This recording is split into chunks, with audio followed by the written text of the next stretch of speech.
Welcome to the EBIS training video, Client Refunds. Firstly, let's check if you can log on to EBIS. EBIS should always be run from Google Chrome to ensure smooth functionality.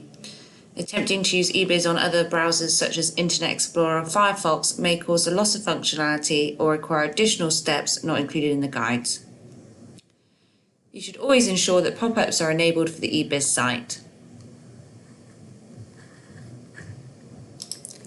To enable pop-ups from Google Chrome, click the menu in the browser toolbar, select Settings, and go to Advanced Settings, click on Site Settings, Pop-ups and Redirects,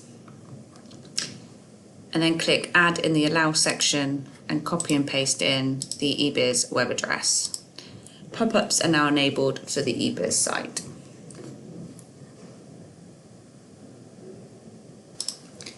Access EBIS using the below address on Google Chrome. The link can also be found on many of the EBIS PDF guides. If you do not have a login details, please contact your BSM who can arrange an account to be set up for you. If you have login details but cannot access EBIS, please contact EBIS support on ebis.support@independentvetcare.co.uk. Log in using your personal EBIS credentials.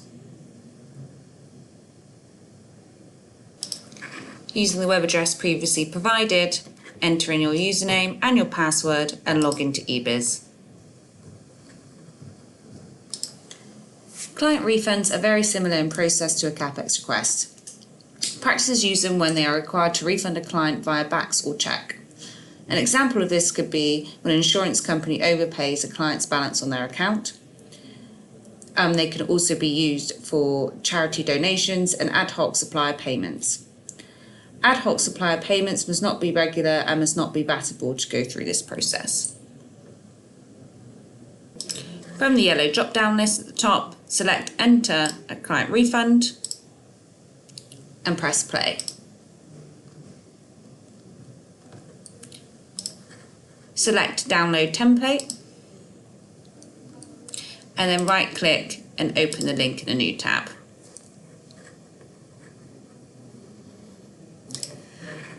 Open the refund template by clicking here.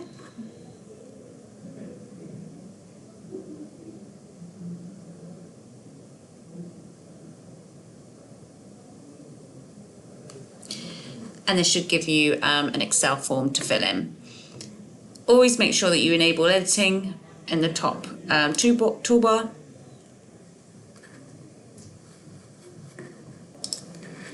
And always ensure that you enable content as well. So here everything in green is something that you need to fill in. So practice name, practice number, submitted by and the date. You then need to enter the refund amount, the refundee's name, the method of payment. So here's a drop-down list. You can select UK bank transfer, international bank transfer or cheque. Invoice or credit number, refund type. Here's a list of categories, so you can have a client complaint, accounting credit, a refund to an insurance company, advertising and sponsorship, CapEx, charity donations, CPD, drugs, insurance, legal and professional fees, locum costs, medical instruments, meetings, recruitment costs, repairs and maintenance, and subscriptions.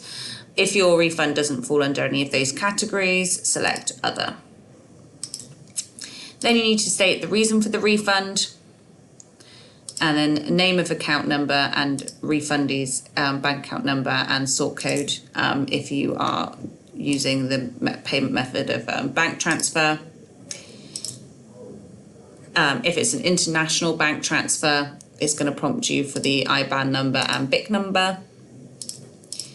And then if it's a cheque, it's just going to tell you who to send the payment to. So here you can either return the cheque to the branch or directly to the client. So if you were to refund return the refund, the check to the client, it's going to prompt you for their home address. And again, the reason for the refund down there.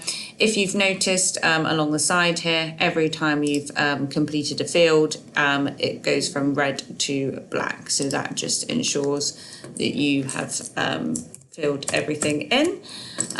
So essentially, once you've selected all your options, you'll be looking for all the writing down here to be black, not red. Once you've filled all the information in, File, Save As, and I would save a copy in your documents. This is just to ensure that you have paper trail, because once this gets authorised on EBIS, you won't be able to find the form again. So just save a copy down. And once you've done that, you can go back into EBIS. So once back in EBIS, again, enter client refund request and click add. And then you want to upload the refund form. And then this will give you a file path to choose from. So I just click choose on file and go to wherever you've saved it. Select the form and click OK. And it should tell you that it's successfully uploaded. So here is mine. And then you want to, before you send it for authorization, you need to upload any supporting documentation. To upload supporting documentation, you need to click on attachments here, and then upload documentation, and again it will give you a file path to choose from if you wish. In all cases, if payment is to be made by a UK bank transfer or international bank transfer, written confirmation of the details should be attached. So proof of the bank details need to be attached as proof of documentation. And it's not enough for the details just to be typed on the form. They should be in the form of an email or a letter from the client or supplier. If a client gives these details over the phone, please type them into a document, sign and date to confirm they are correct. And any requests received without evidence will be rejected back to the originator. If you try and upload your refund without submitting the supporting documentation, it will come up with there's no supporting documentation attached. So just make sure that you are uploading the supporting documentation.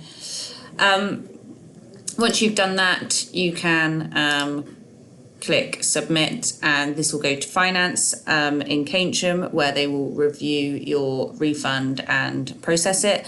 If it's approved, they'll process it, or they will reject it.